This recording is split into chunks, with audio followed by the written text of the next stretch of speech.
Hey, salut à toi qui passe par ici. Si comme moi tu aimes le thé, les chats et les livres, je pense que tu es au bon endroit. Alors je te laisse aller te préparer un bon petit thé, t'installer confortablement, et c'est parti, on va commencer.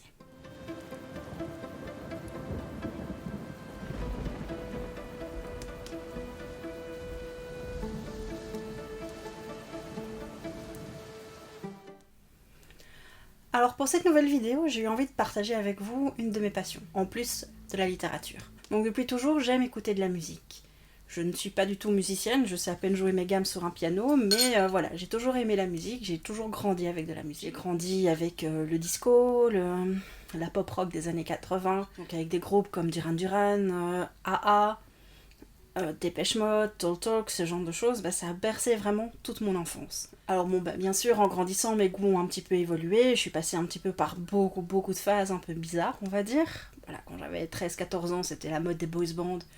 Et du coup, j'ai été très fan des Take That, des Backstreet Boys. Puis, en grandissant, j'ai découvert autre chose aussi. J'ai découvert la musique un peu plus alternative, comme le rock, le garage rock, voilà, un peu du style de Nirvana, Pearl Jam, Placebo. En plus de Placebo, il y a eu Portichet, Massive Attack. Et depuis aussi une vingtaine d'années, ce que j'écoute essentiellement, c'est du métal.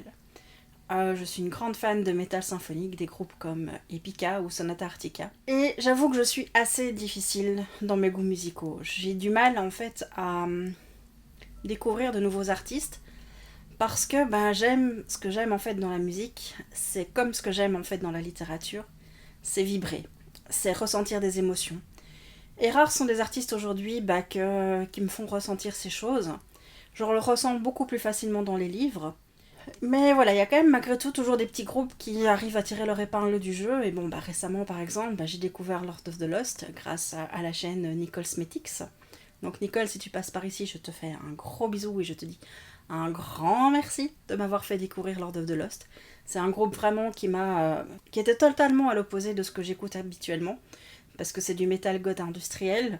C'est pas du tout le style que j'écoute. Mais quand je les ai vus à l'Eurovision, j'ai ressenti quelque chose quand je les ai écoutés. Et depuis, c'est un petit peu devenu une obsession. Donc voilà, donc en fait ici on n'est pas vraiment là pour parler musique. Là je vous ai fait un petit topo de mes goûts musicaux. Mais en littérature en fait c'est pareil. Quand j'aime un livre, c'est essentiellement parce qu'il m'a fait ressentir des choses, parce que il a remué quelque chose en moi. Il a remué des émotions, mais quand ça fait écho à ma vie, quand ça fait écho à mes émotions, voilà, en général ce livre va me plaire, va me toucher, et j'ai envie donc de partager avec vous 3 de ces livres qui m'ont touchée pour une raison ou une autre. Ces 3 livres de 3 styles totalement différents. Alors je vais commencer par le premier livre, c'est Les Tribulations d'une gothique amoureuse de Cécile Guyot.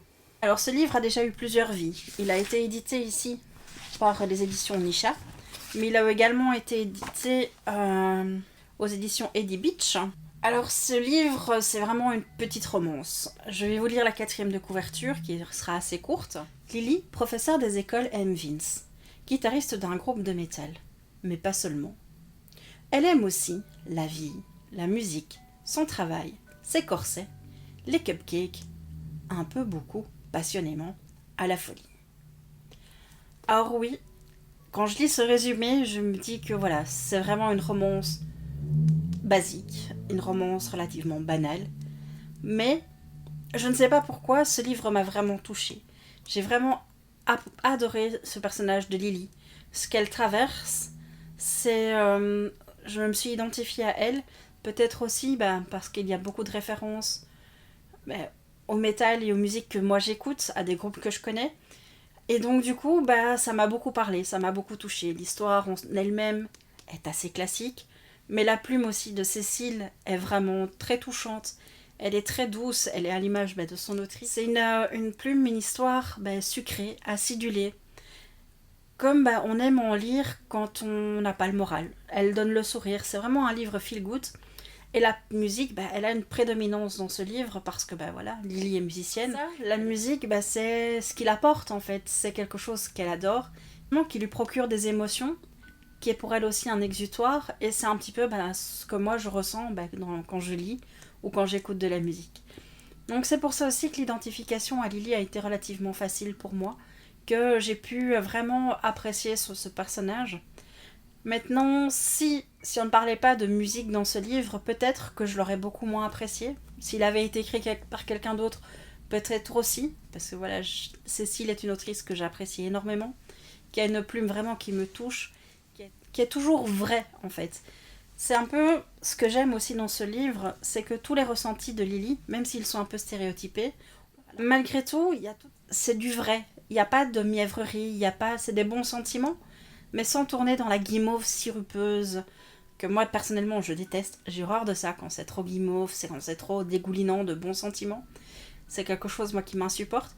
Là, pas du tout. C'est très juste, c'est simple, mais voilà, c'est simple et efficace. Voilà, l'écriture de Cécile est extrêmement fluide, c'est vraiment très efficace. Voilà, ça donne une dynamique aussi au livre, à la lecture. C'est pour ça aussi que pour moi, c'est un peu un livre... Enfin, bon, ce n'est pas un peu... C'est un de mes livres doudou. Mes livres doudou que je lis quand je suis en panne de lecture. Et donc, du coup, ça me permet de retrouver un certain rythme. Et justement, ce rythme, c'est dû à la plume de l'autrice, qui est très fluide. Il n'y a pas de chichi.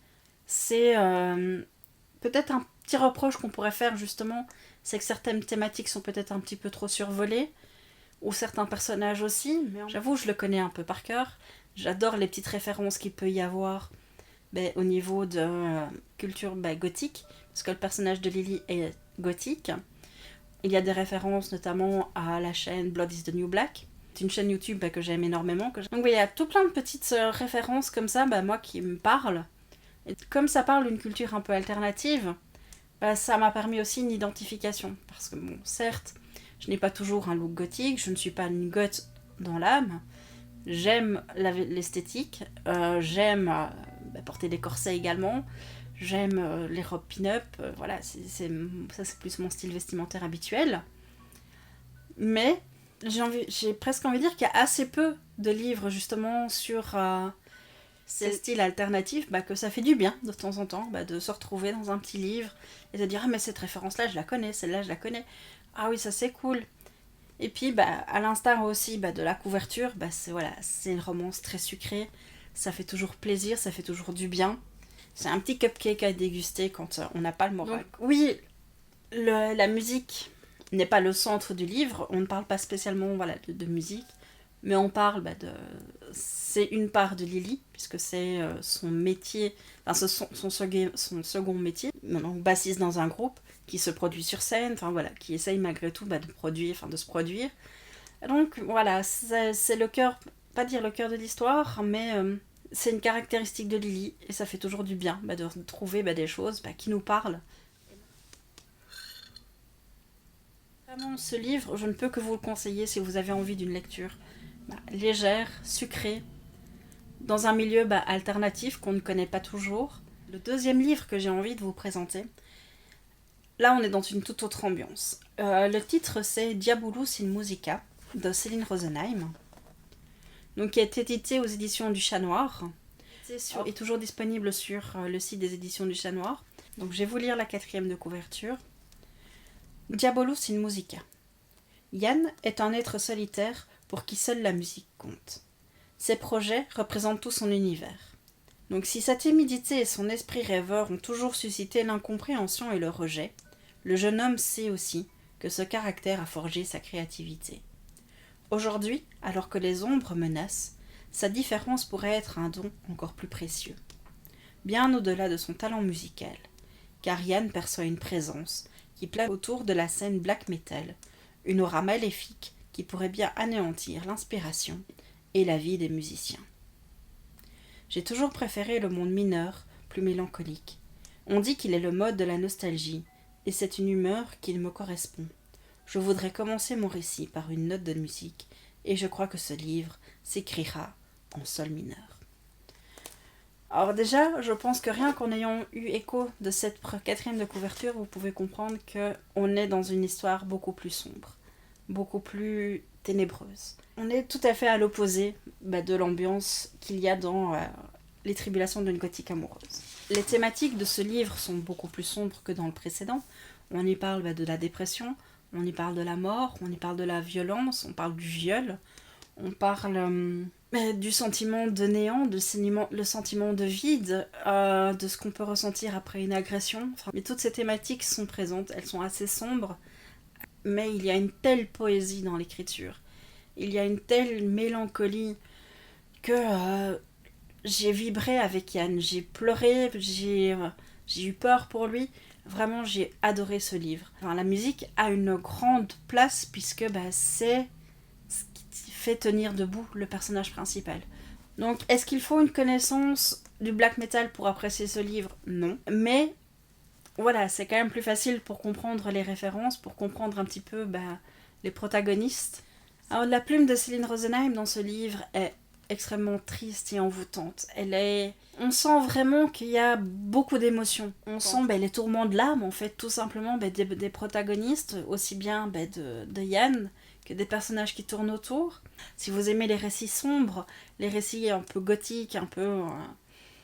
qui mêlent beaucoup de mélancolie, je pense que là, vous avez ce qu'il faut. C'est vraiment un livre qui est très touchant, qui remue des choses, parce que même si ça se passe dans le milieu du black metal, mais c'est un milieu qu'on ne côtoie pas tous les jours, ce que vivent les personnages, les tourments que vivent les personnages, tout le monde peut les ressentir, ce sont des sentiments universels, donc tout le monde peut y trouver son compte. Donc il ne faut pas spécialement aimer le black metal, ou en tout cas aimer la musique ou le metal pour apprécier ce livre.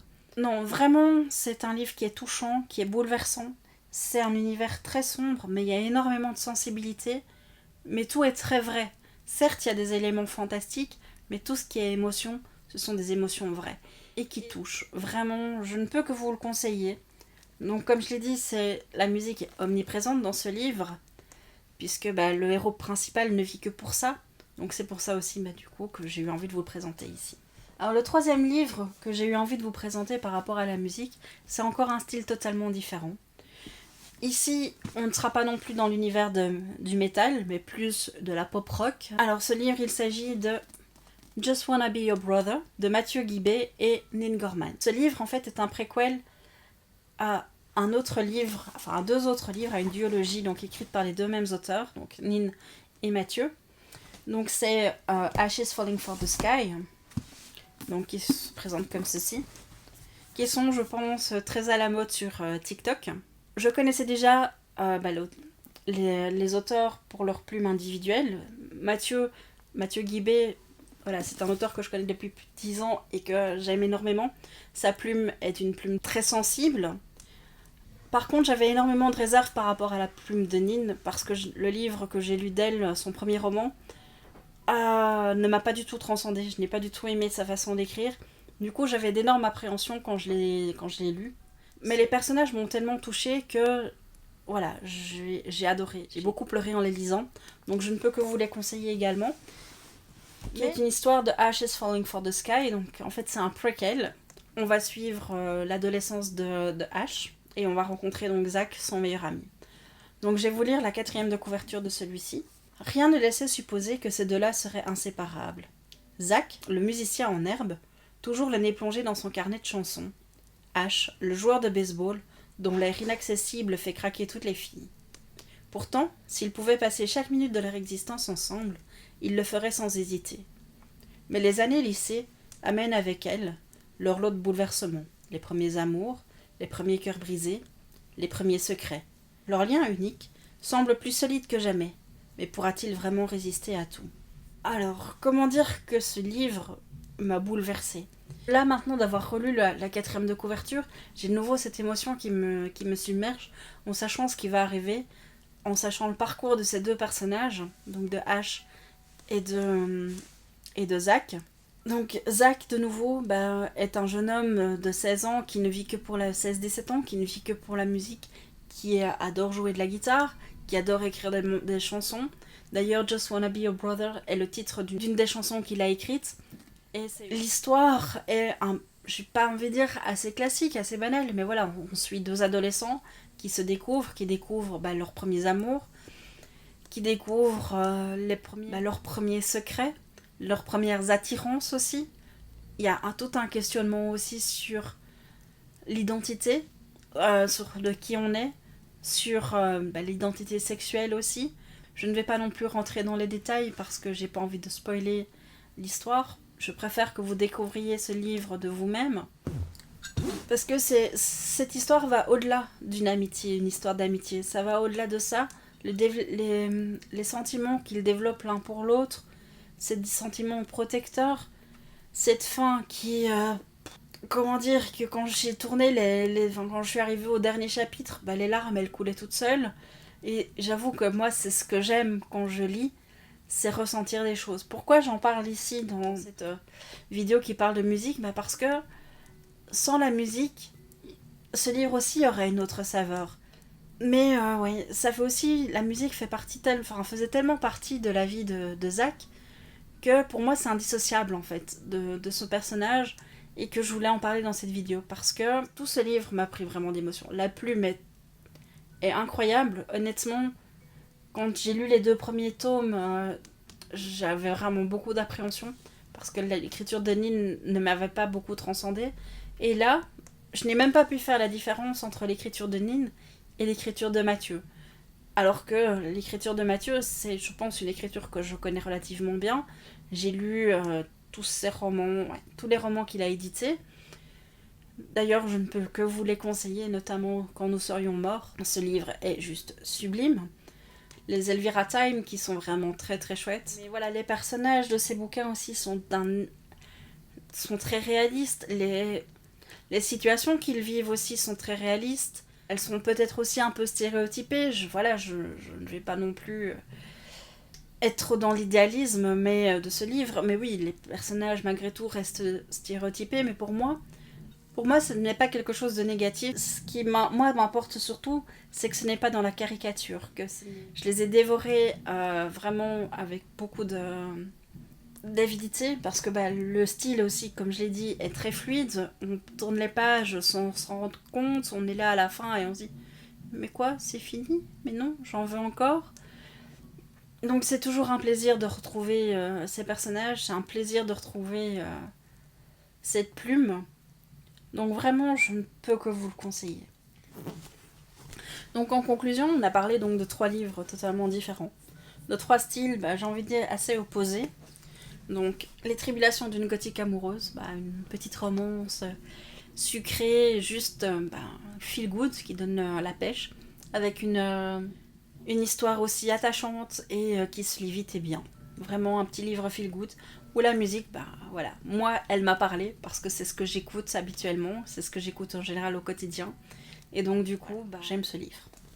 Donc le deuxième livre dont je vous ai parlé, c'est Diabolus in Musica, qui est beaucoup plus sombre, beaucoup plus ténébreux, mais qui a une plume vraiment très poétique et bouleversante, une histoire également très touchante, un personnage principal qui nous touche, qui ne vit que pour la musique, donc c'est pour cela qu'il se retrouvait dans cette sélection. C'est aussi un livre qui se passe donc dans le milieu du black metal, ce n'est pas non plus le milieu qu'on a le plus l'habitude de voir dans la littérature. Donc voilà, si vous aimez ce genre de livres, des livres sombres, si vous aimez le black metal et que vous êtes un petit peu curieux, allez-y, foncez, il est vraiment très très bien. Et donc le troisième livre que je vous ai présenté, c'est Just Wanna Be Your Brother, de Mathieu Guibé et Nin Gorman. C'est vrai que c'est de la littérature jeunesse, donc c'est de la littérature, je dirais, à partir de 14-15 ans, mais qui, moi, en tant qu'adulte, m'a beaucoup touchée parce que ça m'a retourné effectivement dans mes années d'adolescence. Le réalisme qui s'en dégage fait que ce livre peut toucher n'importe qui. L'histoire est certes assez classique, les personnages sont bien caractérisés, donc notamment le personnage de Zach, qui est passionné par la musique, et donc c'est pour cela qu'il se retrouve dans cette sélection. Alors j'espère que je vous ai donné envie de lire au moins un de ces livres, parce que voilà, ce sont des romans qui sont quand même assez chers à mon cœur, qui m'ont vraiment touchée, qui m'ont vraiment bouleversée. Et c'est pour ça aussi que j'ai commencé à faire ces vidéos, c'est pour partager avec vous des livres qui me plaisent, des livres qui me touchent, des livres qui me font vibrer. Comme la musique qui me fait vibrer, c'est exactement la même chose pour moi. C'est l'art, c'est à ça que ça sert, c'est à nous faire ressentir des émotions. Donc je vais conclure la vidéo ici. Si vous avez envie, laissez-moi un petit commentaire, l'espace commentaire. Si vous avez lu un de ces livres, dites-moi ce que vous en avez pensé, que vous ayez aimé ou non. Je conclue donc ici cette vidéo, et je vous laisse aller terminer votre thé, aller caresser votre chat, et aller lire des livres. À bientôt!